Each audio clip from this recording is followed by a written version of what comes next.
Boa noite. Habitualmente aqui às sextas-feiras é dia de Data Vénia. Esta semana trazemos um tema que é comunidades intermunicipais, atribuições e as suas funções. Para isso, o Dr. Paulo Ferrinho convida o presidente da CIM Tâmega e Sousa, Gonçalo Rocha, que nessa qualidade vai debater as questões e explicar quais então são essas atribuições e funções de uma comunidade intermunicipal. Paulo Ferrinho, como sempre, um convidado de luxo e mais um programa que espero seja de excelência. Obrigado, Paulo. Voltamos a um Data Vénia, o 23º programa desta quarta temporada. E vamos discutir um tema que é um tema que normalmente se lê nos jornais, mas pouca gente dá atenção, que são as comunidades intermunicipais e a avaliação da sua pertinência. Porque é que elas existem, para que é que servem e que tipo de mais-valias trazem aos territórios onde estão situadas para conseguirem transformar esses próprios territórios de uma forma mais integrada e ajudando os autarcas. Para isso temos um convidado ilustre, que é, além de ser um convidado, é também um amigo, portanto é sempre muito mais fácil conversar com um amigo, aí baixamos sempre as hostilidades inerentes a esse tipo de troca de ideias. O Dr. Gonçalo Rocha, que é o Presidente do Conselho Intermunicipal do Tâmega e Sousa, Presidente e também, paralelamente, Presidente da Câmara Municipal de Castelo de Paiva. E antes de entrarmos na base jurídica, agradecer ao Dr. Gonçalo Rocha a presença e dizer, é presidente desta comunidade intermunicipal do Tâmega e Sousa há quanto tempo e foi eleito pelos seus pares, é isso. Só uma pequena abordagem. Muito obrigado pela sua presença. Muito obrigado, eu. É um gosto muito grande estar aqui no programa do Paulo Ferrinho e participar nesta temática tão interessante e que muitas vezes pode não ser do conhecimento mais generalizado da nossa comunidade.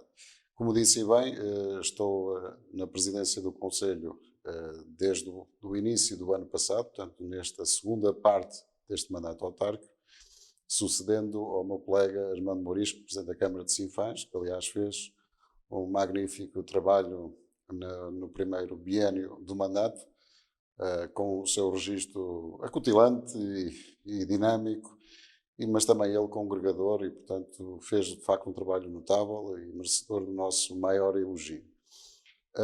A nossa comunidade, portanto, este formato que se encontrou, no fundo já é um formato que existe em mandatos anteriores, em que se divide, no fundo, os mandatos por dois presidentes.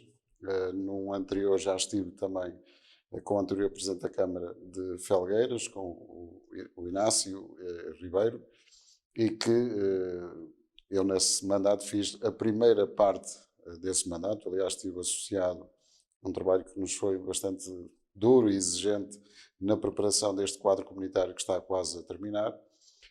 Mas a nossa eleição resulta, no fundo, de um consenso generalizado de todos os presidentes de Câmara e, portanto, é de salutar este formato e normalmente também acordamos as vice-presidências. São duas. São duas, neste caso estou eu, está o Sr. Presidente da Câmara de Penafiel, António Sousa, e o Sr. Presidente da Câmara de Rezende, Garcês Trindade. Portanto, temos feito este modelo e tem funcionado bem, portanto, temos feito um trabalho que eu julgo muito interessante, num contexto muito difícil, este segundo mandato, por força, ou neste segundo biênio, por força do ambiente pandémico que temos vindo a viver. Portanto, o nosso encontro presencial tem sido muito limitado. Temos feito mais o nosso trabalho numa base quase tecnológica e à distância, mas mesmo assim temos continuado a fazer todos e a conduzir todos os trabalhos que são necessários no âmbito de muitas frentes que temos neste momento a trabalhar. Já vamos falar nessas frentes, agora vou introduzir a base jurídica para que todos os telespectadores tenham a curiosidade de perceber que isto que é uma questão complexa. As comunidades intermunicipais são entidades complexas, porque a base jurídica tem a Constituição, que é o artigo 236, número 3, que fala das áreas metropolitanas, que também faz parte da mesma lei, onde estão inseridas as comunidades intermunicipais, e temos o artigo 253, que visa mais as comunidades intermunicipais, tem a ver com associações de municípios. Depois temos a lei que regula, que é o regime jurídico das autarquias locais, que é a lei 105/2013, 12 de setembro, dos artigos 63 ao 110 dessa lei, portanto, onde estão as áreas metropolitanas e as comunidades intermunicipais. E também temos a lei 50/2018, que é a lei quadra das transferências das competências das autarquias locais e das entidades intermunicipais, porque as comunidades intermunicipais também têm competências próprias, têm atribuições, competências e quadro legal próprio de atuação. E depois temos o Estatuto da CIM da Tâmega e Sousa, que foi publicado em Diário da República em 26 de fevereiro de 2014, no anúncio número 55/2014, que define os estatutos e que rege toda a comunidade intermunicipal da Tâmega e Sousa. Dizer que esta comunidade tem 11 municípios, portanto, que é Amarante, Baião, Castelo de Paiva, Solurico de Baixo, Sinfãs, Felgueiras, Lousada, Marco Canaveses, Passos de Ferreira, Penafiel e Rezende, sendo que Passos de Ferreira pediu há pouco tempo a sua saída da comunidade intermunicipal, portanto, mas ainda está para se juntar à área metropolitana do Porto. Abrange cerca de 8,6% da região norte, insere-se no arco metropolitano do Porto, que é no T3 Grande Porto. Serve mais ou menos 433 mil habitantes e tem uma população, responde a uma população de cerca de 12% da região norte. Portanto, é constituída por a maior parte de pequenas e médias empresas, embora tenha algumas grandes unidades industriais ligadas ao mobiliário e ao calçado. Relativamente a esta questão das comunidades intermunicipais, dizer que não são dados novos. Existe desde 1913. As pessoas podem pensar que são invenções depois do 25 de Abril, mas não. Começou com acordos de municípios pela lei número 38 de 7 de agosto de 1913. Foi a primeira lei que permitiu aos municípios se associarem. E depois apareceu o Código Administrativo 3640, que permitia também federações de municípios. O decreto, já a seguir ao 25 de Abril, houve mais 3 decretos-leis onde criaram as áreas metropolitanas, sendo o último a Lei 45/2008, 27 de agosto, que depois foi totalmente revogada pela Lei 75 de 2013, portanto estamos a falar de associações de municípios já muito antigas, né, em termos de associações de direito. Estas comunidades intermunicipais formam-se por acordo dos municípios, são acordos estatutários, não são questões legais, são acordos entre os próprios municípios e que visam fins concretos, nomeadamente coisas importantes como a articulação dos investimentos municipais de interesse municipal, a gestão dos programas comunitários, que vamos focar-nos disso, a questão da rede, de equipamento de saúde, a rede educativa, formação profissional, ordenamento do território, segurança, uma data de competências próprias. Como órgãos tem a Assembleia Intermunicipal, o Conselho Intermunicipal. A Assembleia Intermunicipal é eleita por todas as Assembleias Municipais de todos os 11 municípios que acabei de falar. O Conselho Intermunicipal é constituído pelos 11 presidentes de Câmara dos municípios que a constituem. E o Secretariado Executivo Intermunicipal é um órgão executivo por excelência, tem um secretário a tempo inteiro, que é proposto pelo Conselho Intermunicipal à Assembleia Municipal, onde é eleito depois por todos como representação das Assembleias. Como curiosidade, o sistema de votação é um sistema atípico, porque dentro das comunidades intermunicipais, porque além de ter maiorias dos presidentes de Câmara, dos 11, essa maioria tem que representar mais 50% do total dos eleitores. Portanto, não basta ter uma maioria, quer dizer que a maioria dos eleitores tem que estar representados nessa decisão, sob pena da própria nulidade. Dizer que também, antes de fazer a conversa com o nosso convidado, dizer que as comunidades intermunicipais têm competências novas relativamente à educação, à ação social, saúde, proteção civil, deste lei quadro das transferências e competências para os municípios e também para as comunidades intermunicipais, atividades que já estão até a desenvolver e vamos falar um pouco sobre isso. Um dos principais vertentes é esta questão de gerir projetos de financiamento de fundos comunitários e de captação de investimento. Para terminar, a grande área de intervenção do Tâmega e Sousa desta comunidade é o empreendedorismo, a empregabilidade, a cultura, o turismo, a educação, a mobilidade e transportes, ambiente, recursos naturais e energia. São os grandes eixos de atuação. Acho que passei no teste do Dr. Gonçalo. A primeira pergunta que faço, basicamente, é esta, é dizer assim, Soutor, qual é a grande mais-valia que a CIM traz aos 11 municípios? Que eles não conseguiam fazer por competências próprias. Será que acrescenta ou fica tudo igual? Bom, muito obrigado, mais uma vez. Bom, há aí um dado que referiu que as comunidades intermunicipais, contrariamente ao associativismo, foram impostas no caso por decreto. O associativismo teve essa... As áreas é que foram feitas por decreto, porque os municípios têm a liberdade de associação, como também têm a liberdade de sair. Sim. Portanto, as áreas são feitas por decreto, agora o município a aderir é que é da livre associação, porque aconteceu agora com o Passos Ferreira. Sim, mas Agora, os NUTs 3 é que foram definidos por lei. Foram todas, e quem as compunha. No anexo 1 da lei 75 de 2013, exatamente. Mas a grande importância, na minha perspectiva, que tem o facto de se trabalhar numa escala de uma comunidade intermunicipal e com uma abrangência tão grande, e como disse bem, são 11 municípios, já fomos 12, quando Paredes também fazia parte, e aí tínhamos um número em termos de população superior a 500 mil, tem de facto a questão da escala, da dimensão, a oportunidade de trabalharmos estratégias integradas para todo o território, seja na área da cultura, seja na área da educação, seja daqui a algum tempo na área da proteção civil, em suma, em vários domínios. O que é que isto representa? Ganhos de escala, ganhos em termos de recursos humanos e, sobretudo, também termos a oportunidade de aceder a fundos de apoio com uma expressão muito mais significativa e em função dos critérios que estão estabelecidos nos avisos, naturalmente, que nos permite aceder a esses fundos, coisa que não aconteceria em muitas situações se, porventura, cada município estivesse a concorrer nessas situações e, portanto, não haveria escala suficiente para alcançarmos os objetivos que seriam necessários para acedermos a esses fundos. Portanto, este trabalho em escala e de forma articulada com os vários municípios permite, nessa perspectiva de ter acesso a fundos comunitários de forma muito mais significativa e com uma resposta muito mais adequada e, ao mesmo tempo, de serem implementadas medidas no terreno em vários domínios que nos permitem ter respostas muito mais eficazes, com ganhos de escala e também com outro tipo de rentabilidade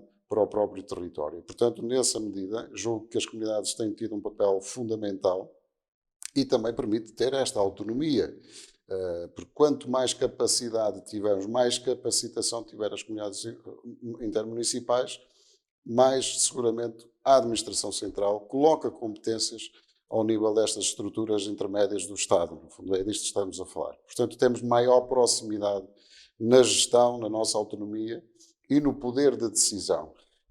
E, portanto, cada vez mais temos pacotes financeiros com um significado maior, com mais dimensão, e, ao mesmo tempo, os municípios saem muito mais enriquecidos e muito mais capazes de terem envelopes financeiros que lhes permitam fazer, sobretudo, investimento e também dar respostas necessárias em vários domínios da sua atividade. Eu estive a consultar o Norte 2020, não é?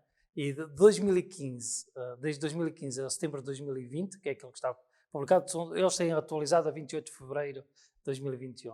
Diz que só a CIM, retirando os municípios, porque os municípios têm candidaturas próprias, só a CIM recebeu 15 milhões de euros em fundos comunitários para os projetos da própria CIM, que está a desenvolver a própria CIM. A maior parte no capital humano. Foi um investimento, cerca de 60% deste valor é em capital humano, de transformação das pessoas e dos seus territórios. Não acham um paradoxo de investir tanto dinheiro quando nós estamos a assistir a uma desertificação das nossas áreas? Não, no capital humano é muito importante, porque também temos a questão da capacitação das pessoas. Nós somos um território com esta dualidade de ter a parte mais rural e outra parte mais empresarial. Portanto, há esta dualidade no nosso território e, por força disso, é necessário capacitar cada vez mais quem aqui está, quem aqui trabalha todos os dias, porque os desafios são cada vez maiores, o quadro competitivo é cada vez maior e, portanto, nesse sentido, dotar e capacitar os nossos recursos humanos, julgo eu que são muito importantes. Sim, mas pode acontecer é que nós capacitamos os recursos que estão nas nossas áreas e depois de capacitados fazem um êxodo para o litoral e vão utilizar essas suas competências a desenvolver outras regiões onde não foram capacitados. E quando se cria emprego e não se tem empresas aqui no interior, é muito difícil para ter o capital humano. Por isso foi uma pequena provocação que lhe coloquei, não é? Mas que nós estamos a formar para os outros. Não? Mas o melhor é capacitar. E sempre, porque o país é o mesmo. O país é o mesmo. Mas Como é que se consegue reter porque é um investimento que é feito na nossa região? Eu acho que passa muito, e aliás esse é um dos grandes objetivos para o próximo quadro comunitário, que tem a ver com a questão da valorização dos recursos locais e os valores endógenos de cada um dos territórios. Quanto mais capacidade tivermos de os saberem primeiro conhecer e interpretar, e de tirar o maior partido desses recursos e de prepararmos melhor as pessoas para esses desafios, porque é evidente que nós temos um déficit de preparação, na minha ótica, de termos gente cada vez mais bem preparada para assumir desafios de empreendedorismo e mesmo em termos empresariais. Portanto, esta capacitação é muito importante no nosso tecido económico, seja nos trabalhadores, sejam aqueles que dirigem Está as próprias... diretamente ligado até à produtividade. Naturalmente. Quanto mais as pessoas tiverem conhecimento, maior é a sua capacidade de produzir Exato. bem e melhor. Não, e com mais quantidade. Não é? Não só ao nível do tecido empresarial, mas também no domínio da formação profissional. Porque eu acho que aí também temos que fazer um caminho ainda mais forte, no sentido de capacitarmos cada vez mais os nossos alunos para o mundo do emprego. E, portanto, é extremamente importante fazer essa aposta, seja nas escolas, seja com as entidades que têm certificação para exercer essa formação profissional, porque deve existir, de facto, uma adaptabilidade e uma compatibilização entre aquilo que são as necessidades das empresas com aquilo que são as ofertas da parte formativa. Mas e, portanto, para se reter talento é preciso haver emprego. Que tipo de programas é que a CIMB está a... Mas também temos um quadro de atuação que tem sido até muito ainda curto para aquilo que é a ambição que o nosso território tem apresentado. De facto, os programas que temos lançado nos SI2Es, nos sistemas de incentivo à produção nacional, seja na comunidade intermunicipal, seja nas próprias DLBCs, de facto têm tido uma participação e um volume muito extenso de candidaturas que é assinalável, e muitas vezes num contexto de crise como aquele que estamos a viver por força da pandemia, tem havido um apetite, Claro, permita-me esta palavra, claro que sim. Bastante significativo das nossas empresas. Aliás, a dotação que está associada a este aviso de incentivo à produção nacional, a dotação orçamental só chega para 25% do montante de todas as candidaturas que foram submetidas a este aviso. Portanto, é um território que de facto tem esta amplitude, esta energia e esta vontade de crescer, e são propostas em vários domínios, porque o montante máximo para cada candidatura anda na ordem dos 200 mil euros, mas temos iniciativas na área do turismo, na área da hotelaria, na área da restauração, na área empresarial. Portanto, há de facto uma diversificação muito grande, até porque o território também assim o é, portanto há esta diferenciação, mas são muitos de facto aqueles que estão a tentar tirar o maior partido das potencialidades que o território apresenta. E eu acho que esse caminho tem que continuar no futuro. Nós temos que, de facto, colocar mais dinheiro para apoiar as empresas a nascer e a crescer. E nesse domínio acho que o próximo quadro comunitário será também interessante. Falando do quadro comunitário, vamos juntar aí mais uma variável, que é o Plano de Recuperação e Resiliência, que diz que Portugal vai receber cerca de 16.643 mil milhões, em que 13.944 mil milhões em subvenções, que é dado, não é? Fundo perdido, é chamado fundo perdido, e 2.699 milhões, além do quadro comunitário 2030 e além do outro quadro comunitário de investimentos. Estes projetos inserem-se na transição digital, transição climática e resiliência do Estado e das populações. Quanto dinheiro é que acha que pode calhar aqui ao Cimtam Gui Sousa de projetos que estão pensados para aproveitar estes fundos? Consegue já antecipar candidaturas, ou dar assim alguma janela de esperança a quem vive nestes territórios? O plano de recuperação e resiliência, efetivamente, neste momento está em discussão em Bruxelas, depois de ter sido apresentado e ter estado em discussão pública, portanto foi objeto de submissão de contributos E a Alemanha públicos. não está a ajudar agora, a Alemanha, não é? E sei que da parte da Europa tem havido alguma resistência em alguns dos investimentos que estão previstos, e ao nível do investimento é muito significativo. Só ao nível de estradas Estamos a falar na ordem dos 800 mil, mais de 800 mil milhões de euros, que é um montante muito significativo. Para o nosso território temos a questão do IC35 até Entre os Rios, temos a construção da ligação de Baião a Ponte de Irmida, temos a construção da variante EN211 ligando também a Quintana, Canavese e Mesquinhata em Baião, e depois temos, já noutro capítulo de investimento, que é no acesso às áreas empresariais para apoiar a economia e o emprego, temos a ligação da nossa variante, também das Lavagueiras em Castelo de Paiva, a ligação da zona industrial da Cabeça de Porca em Felgueiras à A11, e temos, neste caso, são estes os investimentos que estão previstos. Eu não tenho aqui a quantificação do volume deste investimento, mas seguramente cifra-se em muitos milhões de euros Dr. Gonçalo, para o nosso território. Essas obras todas já ouvimos falar dezenas de vezes. Por exemplo, o IC35 tem mais de 430 anos. E nós vimos, por acaso foi aqui na Nova, que o Dr. Gonçalo foi entrevistado logo a seguir ter falado com o Ministro das Infraestruturas e disse que criou uma esperança que até 2026, segundo o calendário do plano de resiliência, está lá até final de 2016, que iria ficar construído. Depois ouvimos o presidente António de Sousa, que é vice-presidente da CIM, em sentido contrário, desesperançado, dizendo que agora só acredita depois das obras estarem sido feitas, porque são eternas promessas. E depois ouvimos também alguns responsáveis locais a dizer que o IC35 do Partido Socialista, não é? A dizer que o IC35 não avançou porque já devia ter máquinas em agosto do ano passado, segundo o Ministro, porque existe uma portaria de extensão de encargos do Ministério das Finanças que não é libertada enquanto não for essa portaria de encargos, a obra não começa. Isto não me parece o Ministro estar aquele que falha aos golos do Ministro e depois queixa-se que tem buracos na relva, não? Não, aqui a questão, e compreendo perfeitamente a questão da dúvida, da falta, da descrença e, por outro lado, há a vontade de todos quererem que o investimento exista. Isso é extremamente importante, portanto, é unânime.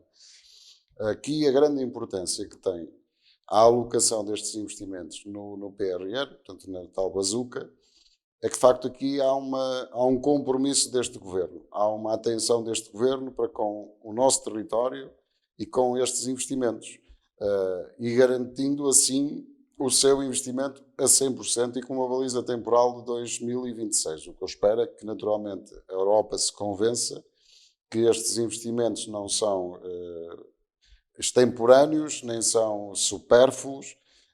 Porque em termos de estradas, a própria Europa mostrou um cartão amarelo ao governo português, a dizer que o dinheiro devia ser investido nas pessoas e não em estradas. E o governo disse que era só aqueles arramais de ligação estratégicos. Até 14 km. Até 14 estamos a falar de... Que é o IC35 são 14 km. Estamos a promover a coesão, porque há estradas, de facto, e algumas poderão ser até consideradas com algum exagero no país, mas temos territórios, temos concelhos, temos ligações que de facto fazem toda a diferença para chegar lá a tempo e horas e para tornar esses territórios competitivos.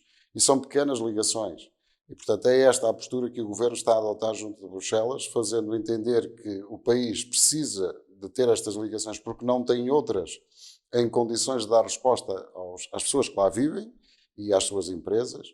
E, por outro lado, são ligações que não assumem um caráter de autoestrada. E essa questão foi clara por parte do Sr. Ministro quando disse, objetivamente, que não estávamos aqui a falar de autoestrada, estamos a falar de ligações mais rápidas, mais céleres, tornando estes territórios mais competitivos. Portanto, acho que esta foi, de facto, uma preocupação que demonstrou a boa vontade que o Governo tem de levar por diante este desígnio, porque para todos estes concelhos, isto tratam-se de desígnios há muito ansiados e desejados, e tem sido uma maratona e uma odisseia para conseguirmos chegar ao objetivo final que todos pretendemos. Mas, convencendo Bruxelas, espera-se que dentro de abril, maio, já tenhamos essa decisão fechada, temos o dinheiro, temos aquilo que muitas vezes é a razão e o motivo para que as coisas não andem.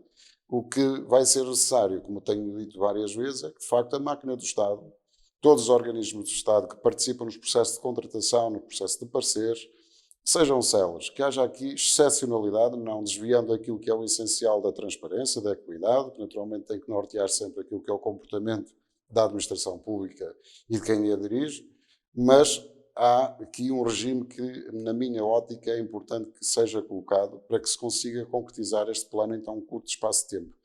Porque é um plano que dá uma resposta a uma crise que estamos a viver e, no fundo, garante-nos o apoio a 100%. Eu acho que esta é a grande novidade. Que até E aqui não vai emperrar outra vez no Ministério das Finanças? Como as famosas portarias de extensão? é esse o meu enfoque, que não se criem expedientes ou não existam expedientes para atrasar processo, porque aqui se temos Mas, uma Sr. baliza. Presidente, como é que é possível fazer entender aos nossos telespectadores que o Ministro da Administração das Infraestruturas diz assim, para mim a obra está no terreno, e depois o próprio colega do Governo a dizer assim, olha, eu não tenho dinheiro para te dar para a obra. Como é que é entendível a gestão da comunicação? Porque isso cria expectativas, mesmo da Pontir, Mida e todas essas, no seu município, não é? Também vai ter anunciado como uma estrada importantíssima São para a empresarialização do seu próprio município. Há quantos anos reivindica essa estrada, enquanto Presidente da Câmara? Sempre, já cheguei, já reivindicava. Já vai acabar 12 anos de mandato. E continuei sempre a lutar e continuo sempre a lutar. Mas da aqui, perspectiva das populações, entende alguma frustração por este tipo de não, discurso? e as populações não entendem isso que acabou de referir. Das portarias, não entendem os pareceres, não entendem os estudos, querem o que nós todos queremos, que é a obra.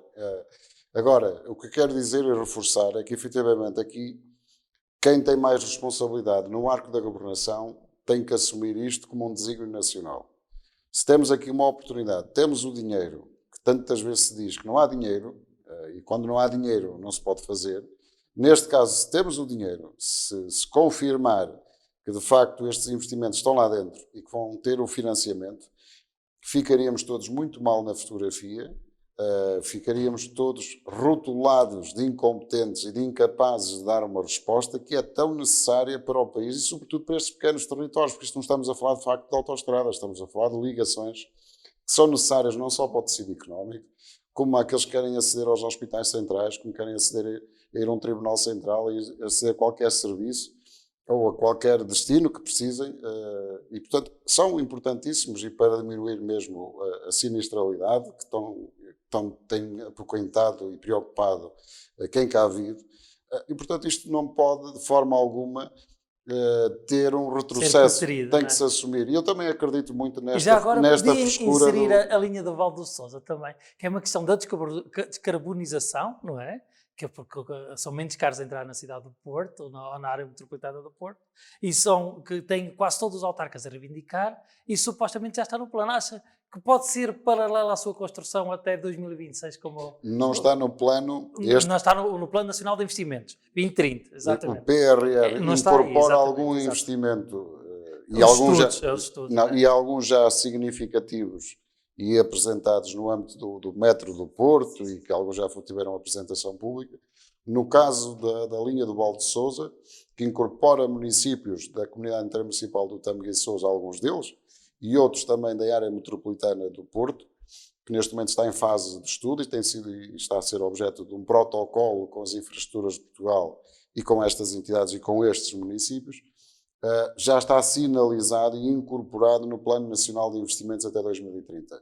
Temos que ver em que contexto é que vamos ter o financiamento para estes projetos, mas acredito sinceramente que poderemos tê-los no sentido que, efetivamente, um dos grandes objetivos da União Europeia e naturalmente de Portugal tem a ver com a questão climática e com a questão ambiental e da descarbonização.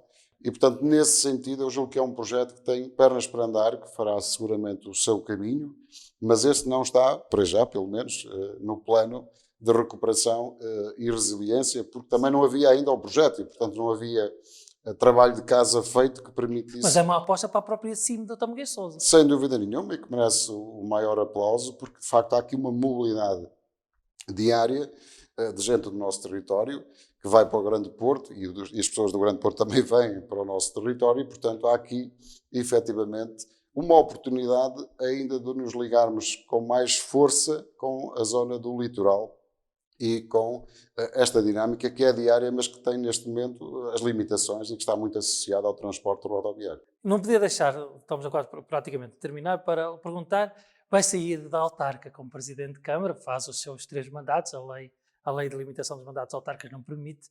Não gostaria de, ao fim destes 12 anos, que muitas destas obras que anunciou e deixar a sua imagem de marca no Conselho, o que é que deixa no seu Conselho a mais do que aquilo que encontrou? Além de ter pago muitas das dívidas que isso nós somos, que já falávamos sobre isso num programa anterior. Qual é a marca Gonçalo Rocha em Castelo de Paiva destes 12 anos? Essa é a marca que eu considero mais importante. De facto, foi encontrar uma Câmara com uma situação financeira caótica, com uma dívida enorme, e no fim deste percurso termos colocado as contas na ordem, pago em amortizações de capital e de juros cerca de 17 milhões de euros, e neste momento estamos na ordem dos 4 milhões de euros de dívida de médio e longo prazo, e com mais uns trocos de dívida de curto prazo. Temos o prazo médio de pagamentos a cumprir-se, portanto, a pagar a tempo e horas aos nossos fornecedores. E eu acho que esse é o grande desígnio desta governação, e era uma condição essencial. E hoje, felizmente, temos futuro, temos investimento no terreno de muitos milhões de euros, grande parte alavancados por fundos comunitários, portanto, isso exigiu um trabalho de casa muito aturado por parte da minha equipe, por parte da minha estrutura dos colaboradores municipais e, naturalmente, da própria CIM, e que nos permite hoje estar com um investimento no terreno na ordem dos 7 a 8 milhões de euros, num concelho tão pequenino como o nosso, está a viver um momento que provavelmente nos últimos, 20 anos nunca teve essa oportunidade, e portanto acho que nessa matéria conseguimos ter bom desempenho nestes dois pilares essenciais, que é a gestão financeira, investimento e não descurando a parte social, seja nas medidas de apoio... Deixa o município melhor do que aquilo que o encontrou. Muito melhor. E deixamos uma estratégia de apoio à construção de habitação social, aliás, reconhecida como uma das melhores do país, com 30 milhões de euros, e essa sim pode ter, no âmbito do Plano de Recuperação e Resiliência, o seu financiamento a 100%, e também ela a realizar-se até 2024 ou 2025. 30 milhões de euros num concelho como Castelo de Paiva. Social, não é? Ou seja, com a variante, se ela de facto estiver aqui no nosso plano de recuperação e resiliência e o IC35, podemos estar a falar na ordem de números redondos, eu estou a tirar, na ordem dos 130 milhões de euros de investimento no Concelho e na zona próxima, que naturalmente o IC35 beneficia diretamente também o município de Castelo de Paiva. Portanto, há aqui um futuro. Em termos de emprego, julgo que nós fizemos um caminho muitíssimo bom, naturalmente, com o apoio incondicional e a dinâmica incondicional do nosso tecido empresarial e de outros investidores que vieram de fora para nos ajudar, e que hoje nos permite dizer que estamos num caminho de grande empregabilidade no Concelho, gerando de facto já uma dinâmica muito diferente daquela que acontecia anteriormente, mesmo no domínio da construção de habitação própria. O Concelho também está a progredir. Fizemos a revisão do Plano Diretor Municipal em 3 anos, em tempo recorde, com de facto... Porque havia freguesias encalhadas, não é? Não havia possibilidade era um instrumento necessário. Que iam morar para Gondomar, para o Concelho de Gondomar, porque não encontravam casas e zonas de construção. E aqui em Alpendurada, até também no Marco Canaveses. Portanto, nós conseguimos atacar em muitas frentes, muita coisa foi feita, muita obra de proximidade também foi concretizada, e portanto eu julgo que nós nunca nos sentimos totalmente realizados naquilo que é a nossa vontade de querer sempre mais, e portanto esse é um espírito e um pensamento sempre presente. Nós queremos sempre mais, queremos sempre atingir mais objetivos, mas dentro das circunstâncias que tivemos e também muitas contrariedades que tivemos por incidentes que aconteceram ao longo destes anos, a troika, os incêndios, mas eu julgo que no essencial nós conseguimos dar um rumo muito diferente de credibilidade, de confiança e de esperança num futuro muito mais próspero e muito melhor para a vida das pessoas, gerador de um otimismo bem diferente daquele que infelizmente antes não acontecia, e acho que esta capacidade e esta resistência esteve bem presente no nosso Executivo, mas sobretudo muito partilhado e muito compreensível junto da nossa comunidade, que é essencial para que isso aconteça. Estamos praticamente a terminar. Antes de fazer a pergunta desconfortável, queria dar os parabéns à comunidade intermunicipal do Tâmega e Sousa e eu fazer um reconhecimento público, porque hoje foi publicado no Diário da República algo que eu acho que é extraordinariamente importante, que é o Regulamento Interno das Estruturas de Atendimento da Comunidade Intermunicipal Tâmega e Sousa, que é a Rede Intermunicipal Integrada de Apoio à Vítima para a Violência Doméstica, onde os 11 concelhos do Tâmega e Sousa, que fazem parte desta comunidade, vão ter gabinetes de atendimento permanentes para dar apoio às vítimas da violência doméstica, com vários tipos de apoio personalizado, apoio social, apoio psicológico, apoio jurídico, apoio médico, formativo, da legislação aplicável, do respeito pela reserva. Isto é extraordinariamente importante. Os meus parabéns por terem pensado das vítimas da violência doméstica, que é algo que nos preocupa sobretudo nestes territórios onde existe alguma incidência, basta só ver os jornais, parabéns por isso.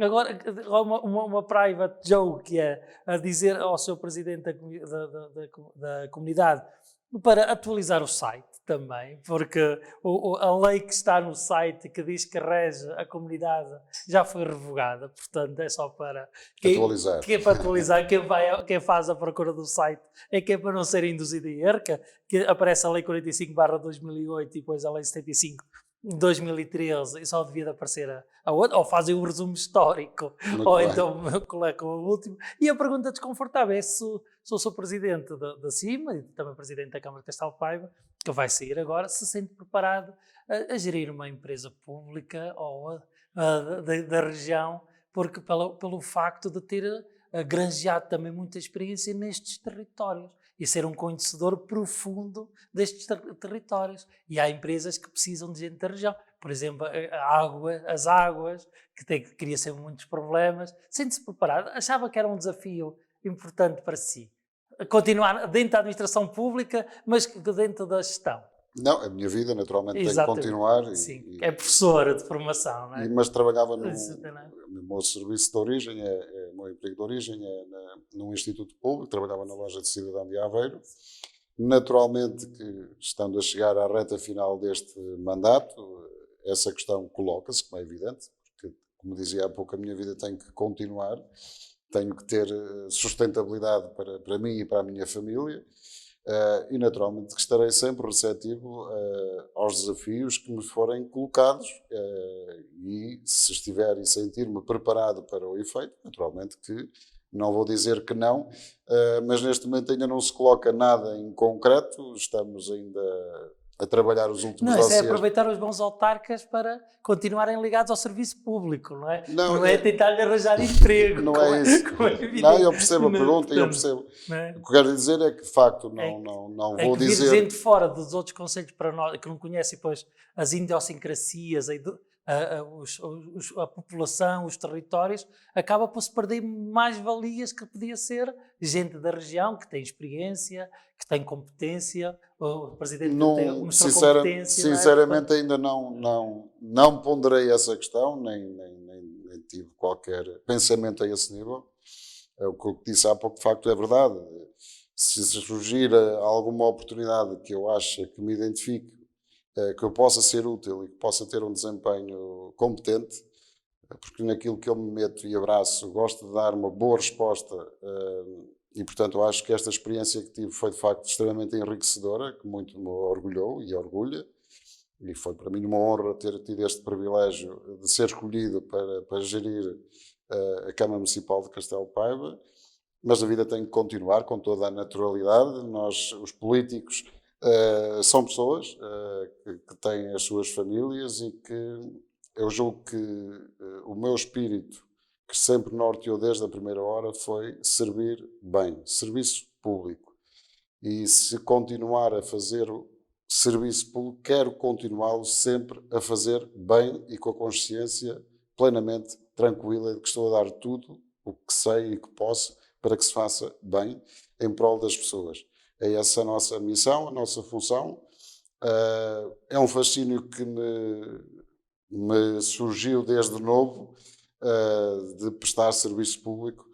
Naturalmente que tem que ter o retorno financeiro porque temos que viver, mas dentro dos critérios que estão sempre associados, seja em transparência... Mais servir do que servir-se. Muito mais, não tenho a menor Exatamente. dúvida. Porque às vezes confunde-se estas duas palavras, não é? Há gente verdade. que se procura mais de servir dos lugares do que servir as populações através desses lugares. Eu já, tenho, não é? aliás, Portanto, eu sei que o Dr. Gonçalo é, obviamente, pelo seu histórico, completamente tranquilo e transparente. Mas temos outros casos que não é bem assim. não, não é? eu Portanto, confesso que a minha forma de ser e de estar que entrei é praticamente a mesma que tenho quando saio da Câmara Municipal. Portanto, a diferença é que aprendi mais, tive momentos bons, menos bons, como em tudo na vida, mas mesmo os menos bons também soube aprender o que tinha que retificar para fazer o caminho, que eu acho que é esse o princípio que deve estar sempre presente. Nós não devemos parar,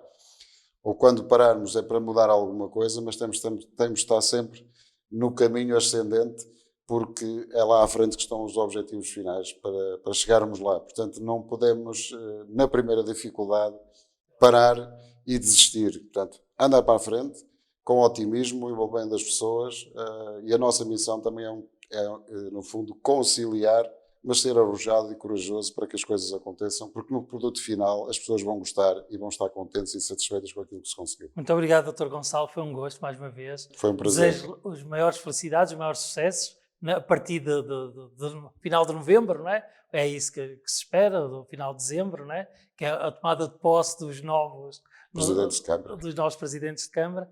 Da minha parte terá sempre um abraço fraterno e de grande respeito pelo trabalho que fez, e deixar também aos nossos telespectadores a dizer que para a semana voltamos. Agora passo a palavra ao Paulo para fazer o encerramento do programa. Foi um gosto ter-vos aí nesse lado. Muito obrigado. Muito obrigado, Dr. Gonçalo Rocha. É sempre um gosto tê-lo aqui no Novo Canal. Aproveito para desejar a si e também ao Ferrinho e às vossas famílias uma excelente Páscoa neste fim de semana que se aproxima. Quanto a si, já sabe que pode ver o Data Vénia, mas também outros programas do Novo Canal em novonoticias.pt. Estará sempre disponível a qualquer momento e através de um telemóvel, uma Smart TV, pode ver todos os nossos conteúdos do Novo Canal. Aproveito para desejar uma boa Páscoa, mas antes de despedir, gostava de relembrar que ainda estamos em tempo de pandemia. Apesar de haver poucos casos e os internamentos, mais mortes têm diminuído, mas a verdade é que o Covid-19 ainda está entre nós. Por isso, já sabe, as regras são fundamentais para que nós possamos ter uma excelente Páscoa. Boa noite.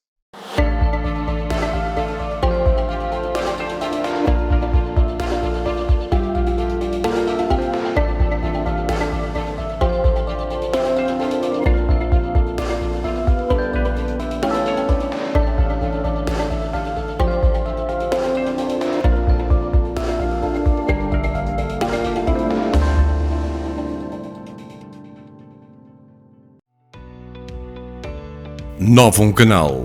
Sempre novão, sempre seu.